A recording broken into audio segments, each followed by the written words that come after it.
Hello বন্ধুরা, good morning. কেমন আছো সবাই? নিশ্চয়ই খুবই ভালো আছো। আমিও মোটামুটি আছি। তো দিনটা ছিল বৃহস্পতিবারের দিন। আমি ওই দিনকার ভিডিওটা আজকে তোমাদেরকে পোস্ট করছি। ওই দিনকে একটু ব্যস্ততার মধ্যে ভিডিওটা পোস্ট করতে পারিনি। কিছু মনে করো না বন্ধুরা। আ তোমরা তো আমার নিজের মানুষ। আমার ভুল দোষ ত্রুটিগুলো তোমরা নিজেদের মতন আমাকে ক্ষমা করে দিও। তা যাই হোক, আজকে পোস্ট করলেও ভিডিওটা কিন্তু দেখো। অনুরোধ রইল তোমাদের কাছে আর কি। তো যাই হোক, সকালবেলা উঠে যেটুকু যা বাসি কাজকর্ম থাকে সেগুলো সেরে সুরে চলে এসেছিলাম রান্নাঘরে ভাত বসাতে। যদিও বা সেমন কিছু রান্না করিনি, একটু সিদ্ধ ভাতই করেছিলাম। কারণ ওই দিন আবার ছিল আমার অশোক ষষ্ঠী। আমি তো ভাত খাবো না, তাই ভাবলাম যে অন্য আর কিছু টিফিন করব না, একেবারে ভাত বসিয়ে দিই। তা আলু ভাতে, বেগুন ভাতে, পটল ভাতে, ভেন্ডি ভাতে দিয়ে সিদ্ধ ভাত করে মাকে মেখে এখন খেতে দিয়ে দিচ্ছি। মা স্নান হয়ে গেছে, মা রেডিও হচ্ছিল। তা বললাম যে শাড়িটা এখনই পরো না, আগে ভাত খেয়ে নাও, নেওয়ার পরে যদি পটি বা বাথরুমে যাও তো গিয়ে একেবারে তারপরেই শাড়ি টাড়ি পরে রেডি হয়ে নিও। তো আজকে মা যাচ্ছে BR Singh hospital second check আপে। ফার্স্ট চেক আপে তো ডাক্তার দেখে যেটা বলেছিলেন যে ওনার অপারেশনটা করা যাবে না, যেহেতু হার্টের অবস্থা ভালো না। তো আজকে আবারও নিয়ে যাচ্ছে, ডেট পড়েছিল। তো ওর জন্য আজকে দাদা নিয়ে যাচ্ছে। দেখা যাক আজকে ডাক্তার কি বলে। যা কিছুই বলুক আমি তোমাদেরকে অবশ্যই শেয়ার করব। আর এর আগে মা আ গাড়ি করেই গেছিলো, আজকেও গাড়ি করেই যাচ্ছে। এর আগের দিন জানো তো, মানে আরও ভোরবেলায় গেছিলো, যেহেতু সময়টা আরেকটু এগোনো ছিল। আজকের দিনের সময়টা একটু পেছোনো বলে দাদা ৯টা নাগাদ বেরোচ্ছে। এর আগের দিন ৫:৩০টার সময় বেরিয়েছিল ভোরবেলা। তার জন্য চা বিস্কুট খেয়ে গেছে। আর সারাটা রাস্তা মা বমি করতে এসছে। যাওয়ার সময় একই অবস্থা। তা আসলে কি, মা তো নিরামিষ খায়। আর মার যে কী গোঁড়ামি, যে রাস্তাঘাটে কোনো হোটেল-ফোটেলে তো উনি খাবেনই না, যেহেতু বাইরের বাসন-কুসনও রান্না হয়। বড়জোর একটু ডাব, ফলের রস, মিষ্টির দোকানে কিছু খাওয়া-দাওয়া, এটুকু ছাড়া তো মাকে বাইরে খাওয়ানোই যাবে না। তো তার জন্য আজকে আমি জোর করে দুটো ভাত খাইয়ে পাঠালাম। ভাতটা পেটে থাকলে তবু তো গাটা পাকাবে না, না? ওই জন্য আমি মানে মার সাথে দাদাকেও দুটো ভাত খাইয়ে দিয়েছি। আর সত্যি কথা বলতে দাদার এই যে বন্ধুটা, মানে যে ছেলেটাকে দেখলে, এই বন্ধুটা যে কত হেল্পফুল। দাদা তো একা মানুষ, সব দিকটায় নিজেকেই সামলাতে হয়। ওই ছেলেটা দাদার সাথে যে কত রকম সহযোগিতা করে তোমাদের না বললে বিশ্বাস করবে না। মাকে যতবার হসপিটাল, ডাক্তারখানায় নিয়ে যাওয়া হয়, ওই ভাইটা কিন্তু আমাদের সাথে সবসময়ই থাকে। ও দাদার সাথে একসাথেই চাকরি করে নারকেলডাঙায়।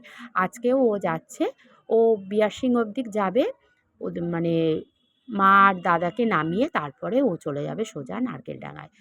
হ্যাঁ, তা যাই হোক, এই হলো ব্যাপার। তা এখন মা যাক দুগ্গা করে, যাতে ডাক্তার সব ভালো কথা বলে, এটুকুই বলব। তো যাই হোক, দুগ্গা বলে ওরা রওনা হলো। আর এদিকে দেখো, জুন রেডি হয়ে গেছে।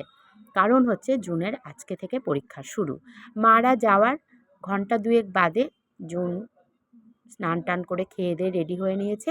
ওকে নিয়ে এখন বেরোচ্ছি ওর স্কুলে ওকে দিতে যাওয়ার জন্য। কারণ ১ম দিন তো, একটু দিয়ে আসাই ভালো। ঘর-টরগুলো দেখে দিয়ে আসলে ওর একটু ভালো লাগবে।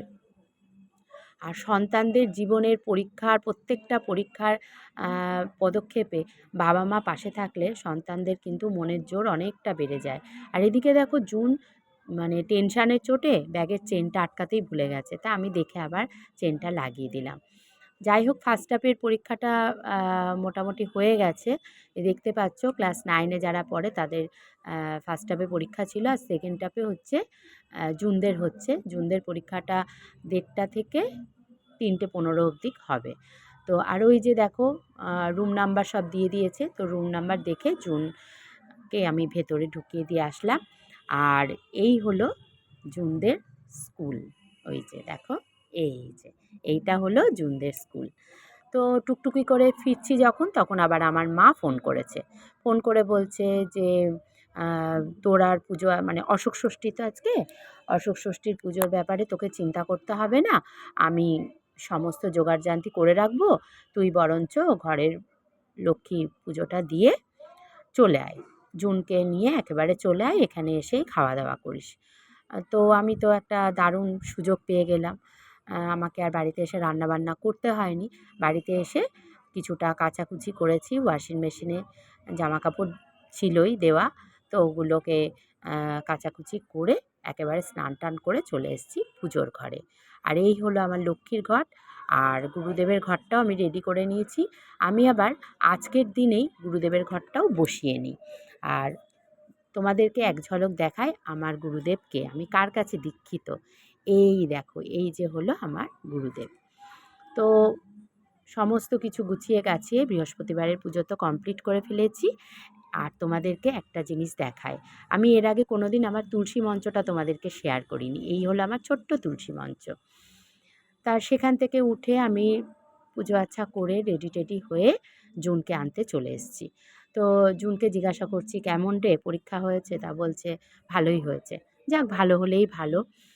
আর এখন একটু আইসক্রিম নিয়ে নিলাম, কারণ আমার বাপের বাড়িটা হচ্ছে রেলগেটের ওপারে। তো ওখানে দাঁড়িয়ে থাকবো, দাঁড়িয়ে না থেকে ওখানে একটা আইসক্রিমের দোকান ছিল, সেখান থেকে সবার জন্য আইসক্রিম নিয়ে নিলাম। এই গরমে সবথেকে পছন্দের জিনিসটা নিয়ে যাচ্ছি। আশা করি আমার মা তো ভীষণ খুশি হবে, কারণ আমার মা আবার না আইসক্রিম খেতে খুব ভালোবাসে। এর আগের ভিডিওতে আমি অনেকবার আমার বাপের বাড়ি আর আমার বাপের বাড়ির সবাইকে তোমাদেরকে দেখিয়েছি। যারা আমার চ্যানেলের নতুন বন্ধু তাদেরকে এবার আমার বাপের বাড়িটা আর বাপের বাড়ির সবার সাথে পরিচয় করিয়ে দিই। এই যে ঢুকলাম, গেটটা খোলাই ছিল, গেট খুলেই দেখি মা পুজোর ঘরে এখনও রয়েছে। আসলে বয়স হয়েছে তো, অনেকটা সংসারের কাজ ওনাকে এখনও সামলাতে হয়। তো সবটা সেরে সুরে হয়তো একটু দেরিই হয়ে গেছে। এদিকে মা আবার দেখো আমাদের অশোক ষষ্ঠীর যে ভাগাটা, মানে যেটা আর কি খেতে হয়, সেটা মা রেডি করছে। তো এটা এখন খেয়ে জল খাবো। সকাল থেকে কিছুই খাওয়া হয়নি। তো মা তো সেটাই চিন্তা করছে যে এখন প্রায় 3:30 বেজে গেল, কিছুই এখনও খাসনি। উনি কিন্তু নিজেও খায়নি, কিন্তু উনি ওনার কথাটা না ভেবে উনি আমার কথাটা ভেবে চলেছে।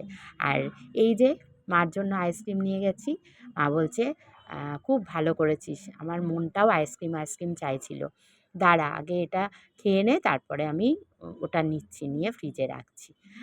তো এত সুন্দর মেখেছে, আর বলছে কি না যে দাঁতে কিন্তু ঠেকাতে নেই, গিলে নিতে হয়। যাই হোক, ওটা তো খেয়ে নিলাম। খেয়ে দিয়ে বসেছি। আর এদিকে দেখো মা আইসক্রিমটা হাতে নিয়ে কি খুশি। হ্যাঁ, কারণ মার ভীষণ পছন্দের, জানো তো। আর এই যে দেখছো ফ্রিজটা, এই ফ্রিজটা কিন্তু আমার বাবা রিসেন্ট নতুন কিনেছে, জানো। সুন্দর হয়েছে না ফ্রিজটা? আর বলতে বলতেই সেই যে জল চলে এলো, শরবত চলে এলো। তার সাথে মা দুপুরবেলায় আজকে অশোক ষষ্ঠী পারপাসে রান্না করেছে হচ্ছে সাবুর খিচুড়ি, লুচি, ছোলার ডাল। তো আমি বললাম লুচি ছোলার ডাল আমি খাবো না, আমাকে সাবুর খিচুড়িটাই দাও। তা মা পটল ভাজা করেছে, বলছে দাঁড়া পটল ভাজাটা নিয়ে আসি। আর এই যে দেখছো ভাত বাড়াটা রয়েছে, এটা হচ্ছে জুনের জন্য। জুন জামাকাপড় ছেড়ে খেতে বসেছে আর বলছে আমাকে খাইয়ে না দিলে আমি খাবো না। তো এই ছিল আমার আজকে ছোট্ট মিনি ব্লগ। কেমন লাগলো কমেন্ট করে জানাও।